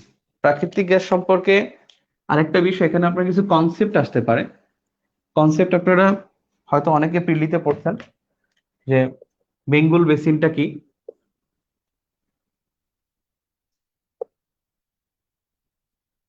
এটা বাংলাদেশ। এখানে মনে রাখবেন, এদিক থেকে এদিক থেকে যেটা আসছে, এই যে মেঘনা, এখানে এই যে দেখলাম এটা মেঘনা, এম দিয়ে দেই, এটা মেঘনা, এই এখানের মেঘনা, আর এখানে আসছে ব্রহ্মপুত্র, এই থেকে এইটা, এর পাশটা, এই পুরোটা হলো বেঙ্গল বেসিন। এই পুরোটা হলো বেঙ্গল বেসিন। আর এই জায়গাটা এদিকে, অর্থাৎ চিটাগং, ময়মনসিংহ, ঢাকার কিছু অংশ, আর হলো সিলেট, এই 4টা বিভাগ, সিলেট বিভাগ পুরোটা, ময়মনসিংহ বিভাগ পুরোটা, ঢাকা বিভাগের কিছু জেলা, আর হলো চিটাগং, এরা হলো সুরমা বেসিন। এবং বাংলাদেশের যে গ্যাস ক্ষেত্রগুলো আছে তার মধ্যে বেঙ্গল বেসিনে গ্যাস ক্ষেত্র ছিল 2টা। একটা ছিল দিনাজপুরের একটা গ্যাস ক্ষেত্র ছিল, আর একটা ছিল, আর ভোলায় 2টা ছিল। ভোলা একটা ছিল ভোলা নর্থ, আর একটা হলো শাহবাজপুর। এখন শুধু একটা আছে, ভোলা 2টা মিলে একটা হয়ে গেছে, অর্থাৎ ভোলায় এখানে আছে মাত্র একটা গ্যাস ক্ষেত্র, অর্থাৎ শাহবাজপুর। ভোলা নর্থ যেটা আছে এটা শাহবাজপুরের সাথে অ্যাডজাস্ট করা হয়েছে। যেমন গত বছর শ্রীকাইল গ্যাস ক্ষেত্র যেটা ছিল, এটা কিন্তু নবীনগরের মধ্যে পড়ছে, অর্থাৎ শ্রীকাইল কুমিল্লার পাশেই ব্রাহ্মণবাড়িয়া নবীনগর জেলা, 5 কিলোমিটার দূরে শ্রীকাইল থেকে, কিন্তু ওটা নবীনগর উপজেলার নবীনগর গ্যাস ক্ষেত্র বলে না, ওটা বলছে কিন্তু শ্রীকাইল গ্যাস ক্ষেত্রের পঞ্চম কূপ। শ্রীকাইল গ্যাস ক্ষেত্রের পঞ্চম কূপ যেটা ছিল নবীনগরের মধ্যে পড়ছে। অর্থাৎ এখানে ভোলা নর্থকে তারা কূপ বলছে, অর্থাৎ গ্যাস ক্ষেত্র বলছে শাহবাজপুরকে। তার মানে বেঙ্গল বেসিনে মাত্র একটা গ্যাস ক্ষেত্র, আর বাকি 26 গ্যাস ক্ষেত্র, যেটা হলো কি সুরমা বেসিনে। সুরমা বেসিনে 26টা। আর মনে রাখবেন, তেল গ্যাস যে ব্লক বলছে, তেল গ্যাস ব্লক বললে হলো 49টা। এর মধ্যে 26টি আর হলো 23টি, এই 23টি হলো স্থলভাগ, আর 26টি হলো সমুদ্রে। এই 26টির মধ্যে আবার 15টি হলো গভীর সমুদ্রে, 15টি গভীর সমুদ্রে ব্লক, আর 11টি হলো অগভীর সমুদ্রে। তাহলে গভীরে 15টি, অগভীরে 11টি, এই দুইটা মিলে সমুদ্রে হলো 26টি, আর স্থলভাগে হলো 23টি, মোট হলো 49টি ব্লক।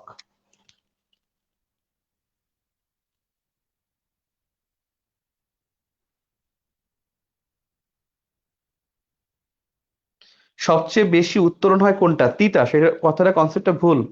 এখন সবচেয়ে বেশি গ্যাস উত্তোলন হয় বাখরাবাদ থেকে। তিতাস এখন টোটালি ওটার মধ্যে, ওই যে 8টার মধ্যে খুব অনিয়মিত গ্যাস ক্ষেত্র হলো এখন তিতাস। বাখরাবাদ এখান থেকে সবচেয়ে বেশি উত্তোলন হয়। আপনি বাপেক্সের ওয়েবসাইটে গেলে দেখবেন ওখানে বাখরাবাদ 1 নম্বরে, এবং বাখরাবাদ কুমিল্লা এখান থেকে সবচেয়ে বেশি এখন গ্যাস উত্তোলন হয়। আর আপনার তিতাস কিন্তু 1 নম্বর না, তিতাস থেকে এখন অনিয়মিতভাবে উত্তোলন হয়, এবং তিতাস থেকে ডিস্ট্রিবিউশন বেশি হয়, মানে জ্বালানি, মানে যেটা হলো গৃহস্থালী কাজে বেশি ব্যবহৃত হয় তিতাস গ্যাস ক্ষেত্র, আর হলো ঘোড়াশাল সার কারখানা। তাহলে বেঙ্গল বেসিন যদি প্রশ্ন আসে, সেটা আপনি বলবেন যে ব্রহ্মপুত্র এবং মেঘনার বাম দিকে এটা হলো বেঙ্গল বেসিন, যেখানে আপনার তেল গ্যাসের সন্ধান পাওয়ার সম্ভাবনা বা আশঙ্কা কম থাকে, সম্ভাবনা কম থাকে, আর যেখানে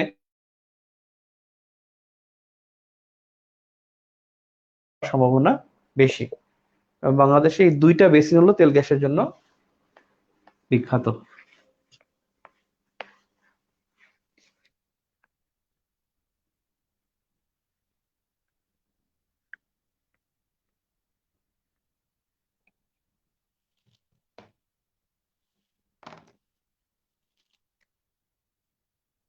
দেখেন, এরপরে গুরুত্বপূর্ণ হলো কয়লা।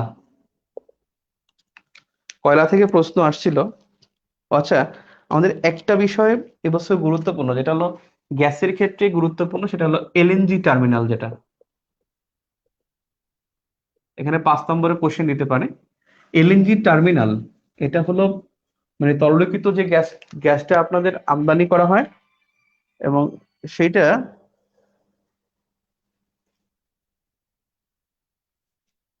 ঝাপসা দেখাচ্ছে কেন? ফোন আসছে কোনো গান? এই যে, আসলে তো ঝাপসা।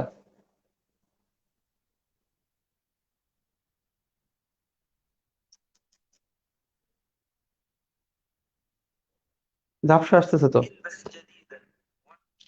আচ্ছা, করতেছো ওই ওয়াইফাই তো মনে হয় সমস্যা। তাহলে করে দেয়, ডাটা আগে অন করে। ডাটা তো আছে।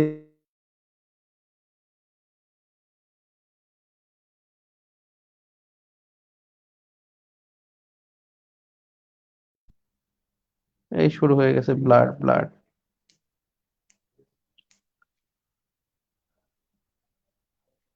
এলএনজি যেটা টার্মিনাল, এলএনজি বেসিক্যালি হলো তরলীকৃত প্রাকৃতিক গ্যাস, তরলীকৃত প্রাকৃতিক গ্যাস। এবং এখানে ভাসমান দুটো টার্মিনাল আছে, এবং এই টার্মিনাল দুটোতে এই এলএনজিটাকে রিফাইন করা হয়, এবং রিফাইন করে এখানে মানে গ্যাসটাকে, মানে এলএনজি টার্মিনাল থেকে গ্যাস, মানে গ্যাস যেটা পরিশোধন করা হয়, সেই শোধন হলো টার্মিনাল হলো 2টা। এলএনজি টার্মিনাল হলো বাংলাদেশে 2টা। প্রথম যেটা হয়েছে সেটা হলো Excelerate energy, Excelerate Excelerate energy Bangladesh limited, এটা হলো প্রথমটা। আর দ্বিতীয়টা হলো সামিট, সামিট গ্রুপের সাবেক যে বাণিজ্য মন্ত্রী আছে না, ফারুক খান, তার summit LNG terminal company limited, এবং এটা 2019 সালে করা হয়। এটা দ্বিতীয়, আর এটা হলো প্রথম 2018 সালে করা হয়, এবং দুইটা একই জায়গায়, মহেশখালী। মহেশখালী, কক্সবাজার। এবং এই দুইটা থেকে মানে ধারণ ক্ষমতা, এই দুটো ধারণ ক্ষমতা যদি বলেন, ধারণ ক্ষমতা 1,38,000 ঘনফুট, 1,38,000 ঘনফুট। আর যদি বলেন রিগ্যাসিফিকেশনের ক্ষমতা, রিগ্যাসিফিকেশন রিগ্যাসিফিকেশনের ক্ষমতা হলো দৈনিক 500 ton, 500 metric ton, 500 million ton, metric না sorry, million ton, 500 million ton দৈনিক,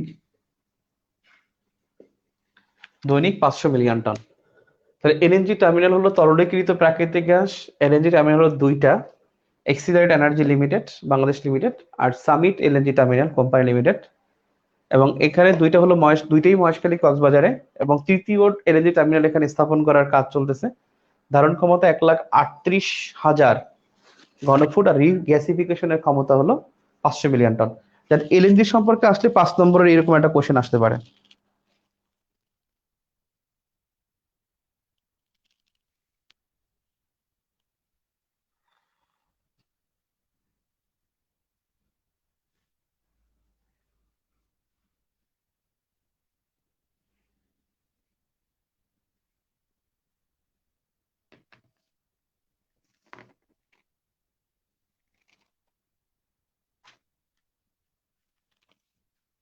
এখন দেখেন, বাংলাদেশে যে কয়লা পাওয়া যায় সেই কয়লাকে 4 ভাগে ভাগ করা যায়। কয়লা, তাহলে বিডি কয়লা, কয়লা হলো 4 ধরনের। বাংলাদেশে কয়লা হলো 4 ধরনের। একটা হলো পিট কয়লা। পিট কয়লা এটা দীর্ঘিকারও হয়, রসিকারও হয়। দীর্ঘিকার দিলে ভালো লাগে এটা। পিট কয়লা, পিট কয়লাটা হলো সবচাইতে নিম্ন মানের কয়লা, নিম্ন মানের কয়লা। এবং পিট কয়লাটা হলো এটা উদ্ভিদ উদ্ভিদ হতে তৈরি হয়। আর কয়লার একেবারে প্রাথমিক পর্যায়ে হলো পিট কয়লা। আর এই পিট কয়লা এটা প্রথম পাওয়া গেছে গোপালগঞ্জে, এবং দ্বিতীয় পাওয়া গেছে এটা খুলনায়। আর আবিষ্কৃত পুরের মজুদ পরিমাণ হলো 500 মিলিয়ন টন। 19 সালে যে 500 মিলিয়ন টন পাওয়া গেছে। পিট কয়লা আসলে জ্বালানি হিসেবে ব্যবহার করা হয়। তার মানে পিট কয়লা হলো নিচু মানের কয়লা। পিট কয়লা হলো উদ্ভিদ হতে সৃষ্ট, উদ্ভিদ হতে যে কয়লার সৃষ্টি সেটা হলো পিট কয়লা। এখন কয়লার রং পিট, যেমন পিট সাগর যেটা পিট কয়লা বা পিট কয়লা, পিট বললে হবে, পিত কয়লা বা পিট কয়লা। যেমন পিত সাগর হলো ইয়েলো সি, হলদে সাগর। তার মানে পিত কয়লা কিন্তু আবার হলুদ রং না, কয়লা হলুদ হয় না। কয়লা হলুদ হলে কয়লা কয় কেন, ওটা কয়লা হয়? কয়লা তো কাইলেই হবে। উদ্ভিদ হতে যে কয়লার সৃষ্টি হয় সেটা হলো পিত কয়লা। আর এই পিত কয়লা হলো আহ এটা হলো কয়লার প্রাথমিক পর্যায়, কয়লার প্রাথমিক পর্যায়। আর এটা জ্বালানি হিসেবে ব্যবহৃত হয়, জ্বালানি হিসেবে ব্যবহৃত হয়। কয়লার তো অনেক ব্যবহার আছে, তার মানে সর্বনিম্ন যেটা জ্বালানি হিসেবে ব্যবহৃত হয় সেটা হলো পিট কয়লা। আর এই পিট কয়লা এটা প্রথম প্রথম সন্ধান যদি বলে সেটা গোপালগঞ্জ, আর দ্বিতীয় সন্ধান যদি বলে সেটা হলো খুলনা। এছাড়া অনেক জায়গায় পিট কয়লা পাওয়া গেছে, অনেক জায়গায় সিলেটে পাওয়া গেছে, সুনামগঞ্জে পাওয়া গেছে। এই পিট কয়লার মজুদ আছে 510 মিলিয়ন টন। তাহলে পিট কয়লা হলো নিম্নমানের কয়লা।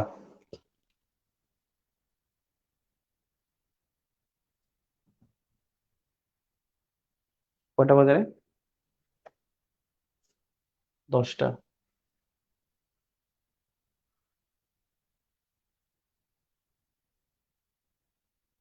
এরপরে যদি দেখেন সেটা হলো লিগনাইট।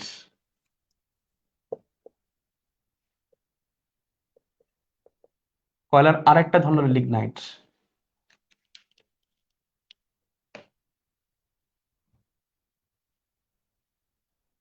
উদ্ভিদ হতে সৃষ্ট, আর এটা হলো উদ্ভিদজাত দ্রব্য হতে সৃষ্ট। এটা হলো পিট কয়লার সাথে শক্ত এবং ভারী। মানে চারটা ধরন আছে, যার মধ্যে হলো মানে দ্বিতীয় ধরনটা হলো লিগনাইট। এটা হলো রান্না ও বিদ্যুতের জ্বালানি হিসেবে ব্যবহৃত হয়। তার মানে লিগনাইট হলো উদ্ভিদজাত দ্রব্য থেকে তৈরি।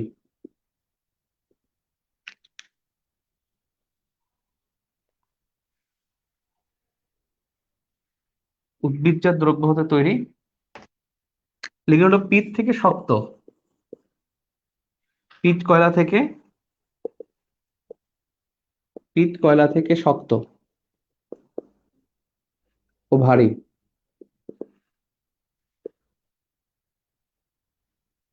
এটা বিদ্যুতের জ্বালানি ও রান্না বান্নায় ব্যবহৃত হয়। রান্না বান্নায় ব্যবহৃত হয়। চট্টগ্রামের পটিয়া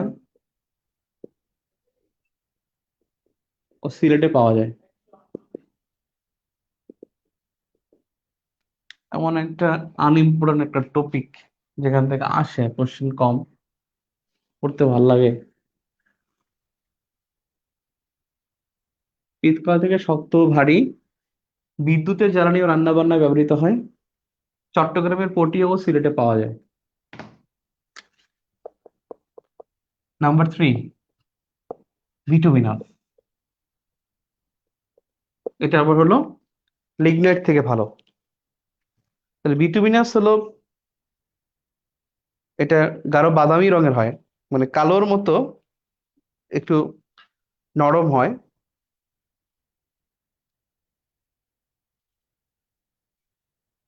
মানে যেখানে সবচেয়ে বেশি কার্বনের পরিমাণ বেশি থাকবে ওটা কয়লাটা ভালো হবে। এখানে 60 to 80% কার্বন থাকে, এবং 15 বছর সৃষ্টি হতে 15 থেকে 20 বছর সময় লাগে। এবং যেমন পোড়া কয়লা গ্যাস কার্বন কোল গ্যাস উৎপাদনে ব্যবহার করা হয়। দিনাজপুরের দিঘিপাড়া কয়লা খনি যেটা, সেখানে আছে, এবং এখানে 86 কোটি 50 লাখ মেট্রিক টন বিটুমিনাস কয়লার মজুদ রয়েছে। তার মানে বিটুমিনাস হলো লিগনাইট থেকে উচ্চমানের, লিগনাইট থেকে উঁচু মানের উঁচু মানের কয়লা। এবং এটা সাধারণত নরম প্রকৃতির গাঢ় বাদামি রঙের। বিটুমিনাস হলো গাঢ় বাদামি রঙের। এটা 15 থেকে 20 বছরে সৃষ্টি হয়। 15 থেকে 20 বছরে সৃষ্টি হয়। আর এই বিটুমিনাস, এখানে কার্বনের পরিমাণ 60 থেকে 80%। 60 থেকে 80% হলো কার্বনের পরিমাণ। আর এটার ব্যবহার যদি বলেন, সেটা হলো গ্যাস কার্বন ও কোল গ্যাস কার্বন ও কোল গ্যাস উৎপাদনে ব্যবহৃত হয়। কোল গ্যাস উৎপাদনে ব্যবহৃত হয়। দিনাজপুরের দিঘিপাড়া, এটারই তথ্য। দিনাজপুরের দিঘিপাড়া, এটা হলো বিটুমিনাস কয়লা খনির।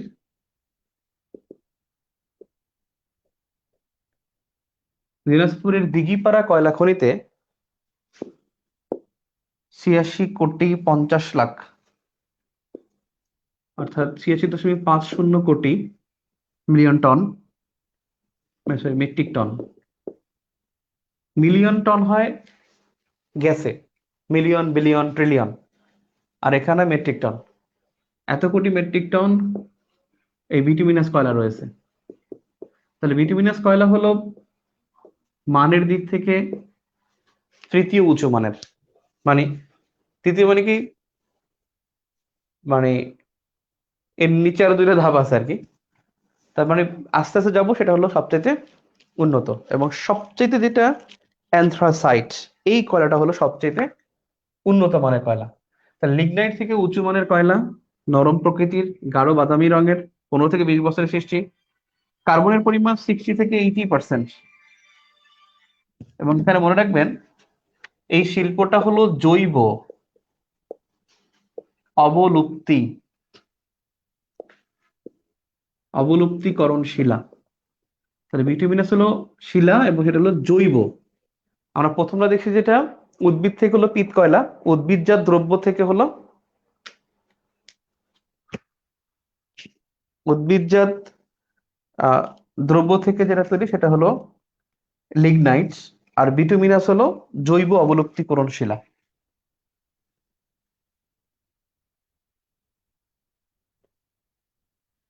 দিনাজপুরের দিঘিপাড়ায় এই বিটুমিনাস আছে 86 কোটি 50 লাখ মেট্রিক টন।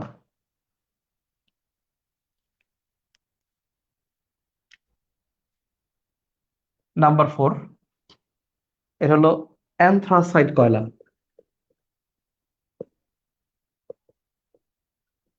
অ্যানথ্রাসাইট কয়লা, এই অ্যানথ্রাসাইট কয়লা সবচেয়ে উন্নত মানের কয়লা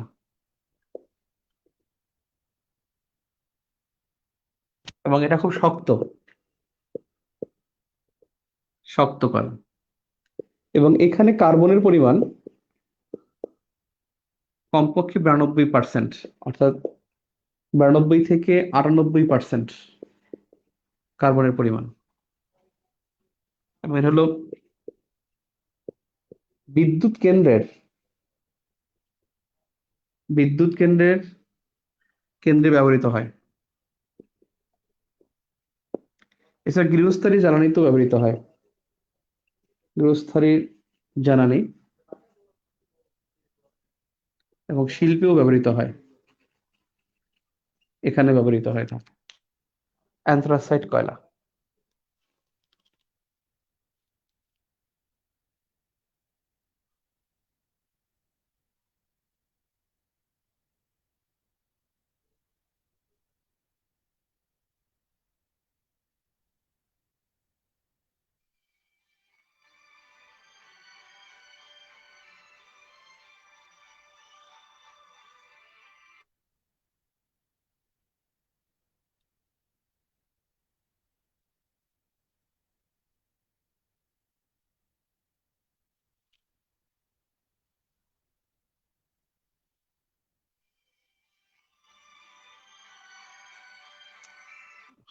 হ্যাঁ ওসি ভাই, আমি ক্লাসে ভাই।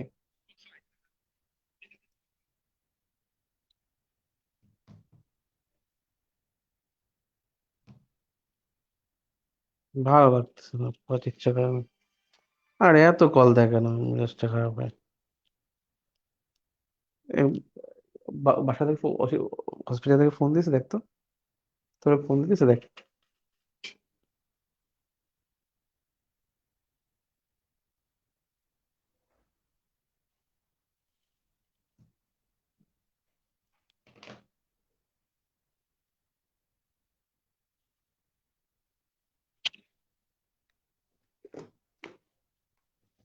এই ল্যাপটপটা করা যায় না রে, ওটা লাইনটা আনা যায় না?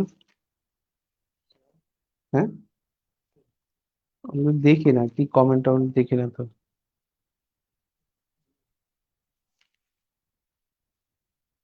হুম।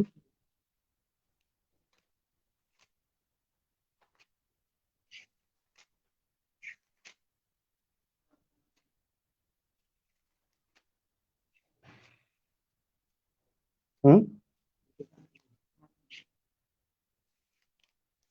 ফোন আসে নাই? কি অবস্থা হসপিটালের?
আল্লাহ রে, বিটুমিনাস কয়লা ভাই 15 থেকে 20 কোটি বছর, 15 থেকে 20 বছর না, 15 থেকে 20 কোটি বছর।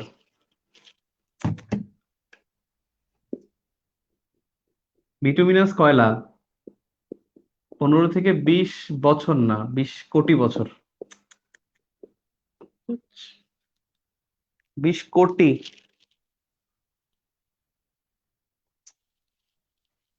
ওকে, দেখেন, কয়লা খনি, কয়লা খনি সম্পর্কে পড়েন। আমার ভালো লাগতেছে না আজকে ক্লাস নিতে, মেজাজটা খুব খারাপ। আপনারা যেটা স্টার মার্ক দিচ্ছে ওগুলো একটু পড়েন, আপনাদের যে লেকচার শিট দিচ্ছে কোচিং থেকে, কোচিং থেকে যে লেকচার শিট দিচ্ছে সেখানে আমি স্টার মার্ক দিলাম যেগুলো, সেগুলো পড়েন। আজকে এই পর্যন্ত, আল্লাহ হাফেজ।